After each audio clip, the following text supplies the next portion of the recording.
नमस्कार मेरे विद्यार्थी मित्रों, सूरदास के पद क्लास 10th हिंदी क्षितिज से पहला चैप्टर हम कंप्लीट कर चुके हैं। आज हम इसके महत्वपूर्ण प्रश्न उत्तरों की चर्चा करेंगे जो कि एग्ज़ाम की दृष्टि से महत्वपूर्ण हैं। उन सभी प्रश्नों को यहाँ पर शामिल किया गया है।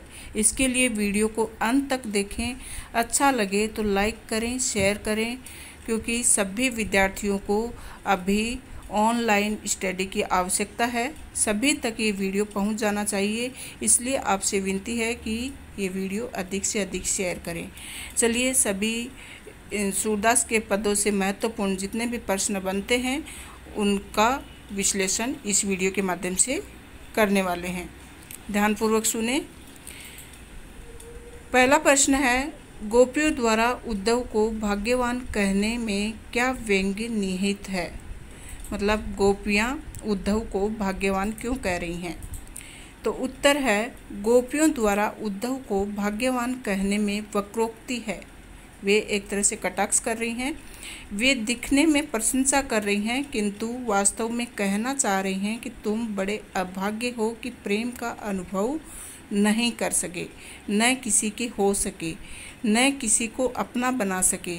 तुमने प्रेम का आनंद जाना ही नहीं, ये तुम्हारा दुर्भाग्य है।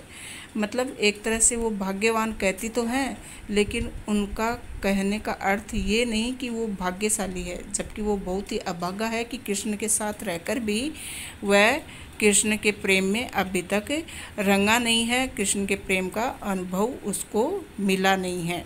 तो इस तरह से न किसी के हो सके, न किसी को अपना बना सके, इसके लिए ये तुम्हारा दुर्भाग्य है, न कि तुम्हारा भाग्य है। उद्धव के व्यवहार की तुलना किस किस से की गई है?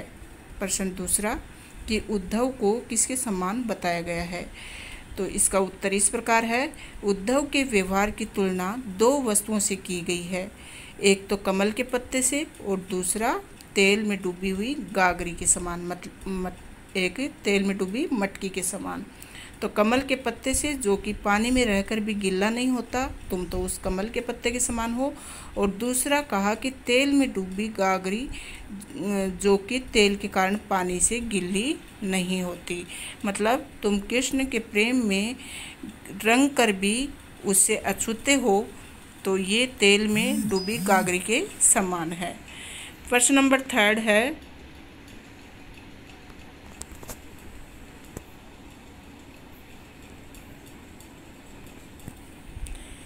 उद्धव द्वारा दिए गए योग के संदेश ने गोपियों की विरागनी में घी का काम कैसे किया? इसका उत्तर इस प्रकार है, श्री कृष्ण ने मथुरा चले जाने के बाद गोपियां पहले से ही विरागनी में जल रही थी। विरागनी मतलब उनके वियोग में जल रही थी, उनसे दूर रहने से छटपटा रही थी, कृष्ण से दूर रहना नहीं चाहती थी। वे श्री कृष्ण के प्रेम संदेश और उनके आने की प्रतीक्षा कर रही थी। ऐसे में श्री कृष्ण ने उन्हें योग साधना का संदेश भेज दिया, जिससे उनकी व्यथा कम होने के बजाय बढ़ गई, क्योंकि वो तो श्री कृष्ण की प्रतीक्षा कर रही थी, इंतज़ार कर रही थी, और उनके बिछुड़ने से वो बहुत ज़्यादा दुखी थी। और तब भी श्री कृष्ण ने क्या किया कि उद्धव को योग साधना का संदेश देकर भेज दिया, जिनसे उनकी जो व्यथा थी, उनकी पीड़ा थी, वो और ज़्यादा बढ़ गई। इस तरह उद्धव द्वारा दिए गए योग के संदेशों ने गोपियों की विरागनी को में घी का काम किया। मतलब उनकी वो विरह में पहले ही छटपटा रही थी, और फिर जब उद्धव उन्हें योग और ज्ञान साधना का संदेश देता है, तो उसमें उनकी विरागनी में आग में घी का काम करने वाली बात हो जाती है। प्रश्न नंबर 4, गोपियों ने किन किन उदाहरणों के माध्यम से उद्धव को उलाहने दिए? कौन कौन से उदाहरण दिए और जिससे उद्धव को उलाहना मिला? तो गोपियों ने निम्नलिखित उदाहरणों से उद्धव को उलाहने दिए। पहला, उन्होंने कहा कि उनकी प्रेम भावना उनके मन में ही रह गई। वे न तो कृष्ण से अपनी बात कह पाती हैं और न किसी अन्य से। दूसरी बात उन्होंने कही कि वे कृष्ण के आने के इंतज़ार में ही जी रही थी, किंतु कृष्ण ने तो समय न आकर योग संदेश भिजवा दिया। इससे उनकी विरह व्यथा और अधिक बढ़ गई है। तीसरी बात उन्होंने कही कि वे कृष्ण से रक्षा की गुहार लगाना चाह रही थी, वहाँ से प्रेम का संदेश चाह रही थी, परंतु वहीं से योग संदेश की धारा को आया देखकर उनका दिल टूट गया। और चौथी बात उन्होंने कही कि वे कृष्ण से अपेक्षा करती थी कि वे उनके प्रेम की मर्यादा को रखेंगे, वे उनके प्रेम का बदला प्रेम से देंगे, किंतु उन्होंने तो योग संदेश भेजकर प्रेम की मर्यादा ही तोड़ डाली। बहुत अच्छा प्रश्न है, एग्जाम में पूछा जा सकता है। मर्यादा न लही के माध्यम से कौन सी मर्यादा न रहने की बात कही जा रही है? मर्यादा का मतलब होता है मर्यादा, तो यहाँ पर कौन सी मर्यादा न रहने की बात कही है? उत्तर है प्रेम की यही मर्यादा है कि प्रेमी और प्रेमिका दोनों प्रेम को निभाएं, वे प्रेम की सच्ची भावना को समझें और उसकी मर्यादा की रक्षा करें। परंतु कृष्ण ने गोपियों से प्रेम निभाने की बजाय उनके लिए नीरस योग संदेश भेज दिया, जो कि एक छलावा था, एक भटकाव था। इसी छल को गोपियों ने मर्यादा का उल्लंघन कहा। आई होप आपको सभी प्रश्नों के उत्तर अच्छे से समझ में आ रहे हैं, क्योंकि हमने इस सूरदास के पदों को बहुत ही सरल भाषा में समझे थे और अब सारे प्रश्नों के उत्तर भी आपको अच्छे से समझ में आ रहे होंगे। चलिए अगला प्रश्न है, कृष्ण के प्रति अपने अनन्य प्रेम को गोपियों ने किस प्रकार अभिव्यक्त किया? इसका उत्तर है गोपियों ने कृष्ण के प्रति अपनी अनन्य भक्ति की अभिव्यक्ति निम्नलिखित रूप में की है। पहली, वे अपनी स्थिति गुड़ से चिपटी चींटियों जैसी पाती हैं, जो किसी भी दशा में कृष्ण प्रेम से दूर नहीं रह सकती, क्योंकि वो बताती हैं कि हम तो उस चींटियों के समान हैं जो कि गुड़ से चिपट चुकी हैं और अब बाहर नहीं निकल सकती। दूसरी बात, वे बताती हैं कि वे श्री कृष्ण को हारील की लकड़ी के समान मानती हैं। और तीसरी बात, वे कृष्ण के प्रति मन, कर्म और वचन से समर्पित हैं। आगे बताती हैं, वे सोते जागते दिन रात कृष्ण का जाप करती हैं और उन्हें कृष्ण प्रेम के आगे योग संदेश कड़वी ककड़ी जैसा लगता है। प्रश्न नंबर 7, गोपियों ने उद्धव से योग की शिक्षा कैसे लोगों को देने की बात कही है? उत्तर है गोपियों ने उद्धव को कहा है कि वे योग की शिक्षा ऐसे लोगों को दें जिसके मन स्थिर नहीं है, जिनकी हृदय में कृष्ण के प्रति सच्चा प्रेम नहीं है, जिनके मन में भटकाव है, दुविधा है, भ्रम है और चक्कर है। ऐसे लोगों को आप जाकर योग की शिक्षा दें। हम इन योग की बातों में आने वाली नहीं हैं। प्रश्न नंबर 8, गोपियों के अनुसार राजा का धर्म क्या होना चाहिए? तो उत्तर है गोपियों के अनुसार राजा का धर्म ये होना चाहिए कि वह प्रजा को अन्याय से बचाए, उन्हें सताए जाने से रोके। लेकिन श्री कृष्ण हमारे साथ ऐसा नहीं कर रहे हैं, वो तो अन्याय कर रहे हैं। प्रश्न नंबर 9, प्रस्तुत पदों के आधार पर गोपियों का योग साधना के प्रति दृष्टिकोण स्पष्ट करें कि वो योग साधना को कैसा मानती हैं। तो उत्तर है सूरदास द्वारा रचित इन पदों में गोपियों की कृष्ण के प्रति एकनिष्ठ प्रेम, भक्ति, आसक्ति और स्नेहमयता प्रकट हुई है, जिस पर किसी अन्य का असर अप्रभावित रह जाता है। गोपियों पर श्री कृष्ण के प्रेम का ऐसा रंग चढ़ा है कि खुद कृष्ण का भेजा योग संदेश कड़वी ककड़ी और रोग व्याधि के समान लगता है, जिसे वे किसी भी दशा में अपनाने को तैयार नहीं हैं। अगला प्रश्न है, गोपियों को कृष्ण में ऐसे कौन से परिवर्तन दिखाई दिए जिसके कारण वे अपना मन वापस पा लेने की बात कहती हैं? तो उत्तर है कि गोपियों को कृष्ण में ऐसे अनेक परिवर्तन दिखाई दिए जिनके कारण वे अपना मन श्री कृष्ण से वापस पाना चाहती हैं। जैसे श्री कृष्ण ने अब राजनीति पढ़ लिया है, जिसके उनके व्यवहार में छल कपट आ गया है, क्योंकि राजनेताओं में हमेशा छल कपट भरा रहता है, तो वो भी यही समझती हैं कि श्री कृष्ण अब राजनीति सीख गए हैं। श्री कृष्ण को अब प्रेम की मर्यादा पालन का ध्यान नहीं रह गया है। श्री कृष्ण अब राजधर्म भूलते जा रहे हैं और दूसरों के अत्याचार छुड़ाने वाले श्री कृष्ण अब समय अनीति पर उतर आए हैं। तो ये सारे परिवर्तन उनको श्री कृष्ण में दिखाई देने लग गए हैं। प्रश्न नंबर 11, गोपियों ने अपने वाक चातुर्य के आधार पर ज्ञानी उद्धव को परास्त कर दिया और उनके वाक चातुर्य की विशेषताएं क्या हैं? तो कौन सी ऐसी वाक चतुरता की बातें की जिससे उद्धव हार जाते हैं?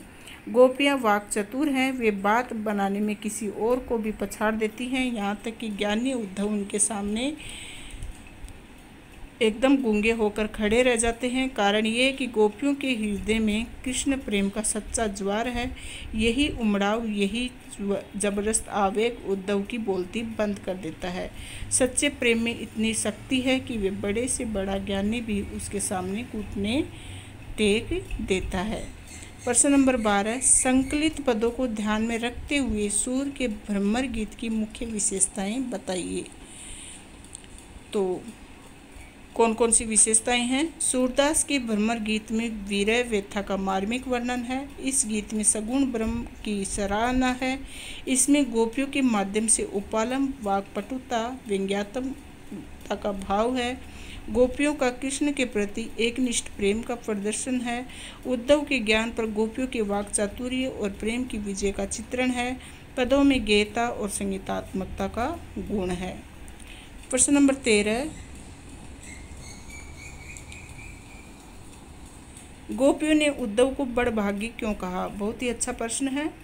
तो इसलिए कहा क्योंकि उद्धव श्री कृष्ण के प्रेम से दूर हैं, उन्हें कृष्ण का प्रेम अपने बंधन में न बांध सका। ऐसे में उद्धव को प्रेम की वैसी पीड़ा नहीं झेलनी पड़ रही जैसी गोपियां झेलने को विवश हैं।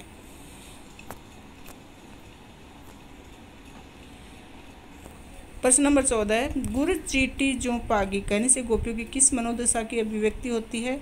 तो गुर चीटी जो पागी में गोपियों का कृष्ण के प्रति एकनिष्ठ प्रेम की अभिव्यक्ति का ज्ञान है। गोपियों की मनोदशा ठीक वैसी है जैसे गुड़ में चिपटी चींटियों की होती है। जिस तरह चींटियाँ किसी भी दशा में गुड़ को नहीं छोड़ना चाहती, उसी प्रकार गोपियाँ भी कृष्ण को नहीं छोड़ना चाहती। गोपियों ने अपने लिए कृष्ण को हारील की लकड़ी के समान क्यों बताया है? क्योंकि जिस प्रकार हारील पक्षी अपने पंजे में दबी लकड़ी को आधार मानकर उड़ता है, उसी प्रकार गोपियों ने अपने जीवन का आधार भी कृष्ण को मान रखा है। ऐसी कौन सी बात थी जिसे गोपियाँ अपने मन में दबाए रखने के लिए विवश हैं? तो उत्तर है, गोपियाँ कृष्ण से अनन्य प्रेम करती थी। अब जब कृष्ण ब्रज से मथुरा चले गए, तब भी गोपियाँ उनसे वैसा ही प्रेम करती थी। गोपियाँ चाहती थी कि वे कृष्ण के दर्शन करें और अपने प्रेम की अभिव्यक्ति उनसे करें। वे इन बातों को उद्धव से नहीं कर सकती थी, यही बात उनके मन में दबी रह गई। प्रश्न नंबर 17, कमल के पत्ते और तेल लगी गागरी की क्या विशेषताएं होती हैं? कमल का पत्ता इतना चिकना होता है कि पानी की बूंद उस पर नहीं ठहर सकती, इसलिए कमल का पत्ता पानी में रहने पर भी गीला नहीं होता। और तेल लगी गागरी को जब पानी में डुबोया जाता है तो उस पर भी पानी नहीं छू पाता है और वह सूखी की सूखी ही रह जाती है। गोपियों ने स्वयं को अबला और भोली कहा है। आपकी दृष्टि में उनका ऐसा कहना कितना उपयुक्त है? अच्छा प्रश्न है, पूछा जा सकता है। तो स्वयं को अबला और भोली कहा है, पर मेरी दृष्टि में ऐसा नहीं है। गोपियाँ कृष्ण से दूर रहकर भी उनके प्यार में अनुरक्त हैं। वे स्वयं को कृष्ण के प्रेम बंधन में बंदी पाती हैं। जिसे कृष्ण ने इस तरह का प्रेम मिल रहा हो, वह अबला और भोली नहीं हो सकती। प्रश्न नंबर 19, प्रीति नदी में पाँव न बोयो का आशय स्पष्ट कीजिए। ऐसा किसके लिए कहा गया है? तो इसका आशय है कि प्रेम रूपी नदी में पैर न डुबोना, अर्थात किसी से प्रेम न करना और प्रेम का महत्व न समझना। ऐसा उन उद्धव के लिए कहा गया है जो कृष्ण के पास रहकर भी उनके प्रेम से अछूते ही बने रहे। गोपियाँ किस आधार पर वीर व्यथा सह रही थी? तो उत्तर है, मथुरा जाते समय श्री कृष्ण ने गोपियों से एक निश्चित समय सीमा की ओर संकेत करके कहा था कि इतने समय के बाद ब्रज वापस आ जाएंगे। उसी आने की अवधि को आधार बनाकर गोपियाँ तन और मन की वीर व्यथा सह रही थी। गोपियों को मदद मिलने की आशा कहाँ लगी थी, पर उनकी ये आशा निराशा में कैसे बदल गई? तो गोपियाँ जो वीर व्यथा झेलने को विवश थी, वो श्री कृष्ण की ओर दर्शन और प्रेम संदेश के रूप में मदद मिलने की आशा लगी थी। पर जब कृष्ण ने उद्धव के हाथों योग संदेश भिजवाया तो उनकी आशा निराशा में बदल गई। गोपियाँ अब धैर्य क्यों रखना चाहती हैं? उत्तर है, गोपियों को श्री कृष्ण की ओर प्रेम के प्रतिदान और शीघ्र आकर दर्शन देने की आशा लगी थी। उन्होंने कृष्ण का प्रेम पाने के लिए सामाजिक मर्यादा की परवाह नहीं की। इसके विपरीत श्री कृष्ण ने प्रेम की मर्यादा का निर्वाह नहीं किया। इस कारण अब गोपियाँ धैर्य नहीं धारण कर सकती थी। प्रश्न नंबर 23, उद्धव गोपियों के पाए जिस उद्देश्य से आए थे उसमें सफल नहीं हो सके। उद्धव गोपियों के पास ज्ञान और योग साधना का महत्व बताने और उसे अपनाने की सीख देने आए थे, परंतु उद्धव इस उद्देश्य में सफल नहीं हो सके क्योंकि उद्धव को अपने ज्ञान और योग पर घमंड सवार था। वे गोपियों की आदर्श प्रेम और उनकी मनोदशा समझ पाने में अनभिज्ञ ही रहे। अंतिम प्रश्न है, गोपियों ने कृष्ण को राजधर्म की बात क्यों याद दिलाई? तो उत्तर है, गोपियों ने कृष्ण को राजधर्म की बात इसलिए याद दिलाई क्योंकि श्री कृष्ण प्रेम में डूबी गोपियों के लिए योग संदेश भेजकर उनके साथ अनिति भरा आचरण कर रहे थे। उनका मानना था कि राजा अपनी प्रजा की भलाई के बाद बात सदैव सोचता है, जबकि कृष्ण ऐसा नहीं कर रहे थे। सभी प्रश्न एग्ज़ाम की दृष्टि से महत्वपूर्ण हैं। इसके लिए इस वीडियो को आप 1-2 बार सुनेंगे तो सभी प्रश्नों के उत्तर आपको अपने आप ही याद हो जाएंगे, क्योंकि पाठ को अगर आपने अच्छे से सुना है, समझा है सूरदास के पदों को, तो प्रश्न इतने कठिन नहीं हैं, सरल भाषा में दिए हुए हैं। और अधिक से अधिक वीडियो को शेयर करें, लाइक करें, चैनल को सब्सक्राइब करें ताकि आने वाले सभी वीडियो आप तक पहुंच सकें और आपको एग्ज़ाम में फ़ायदा हो सके। Thank you.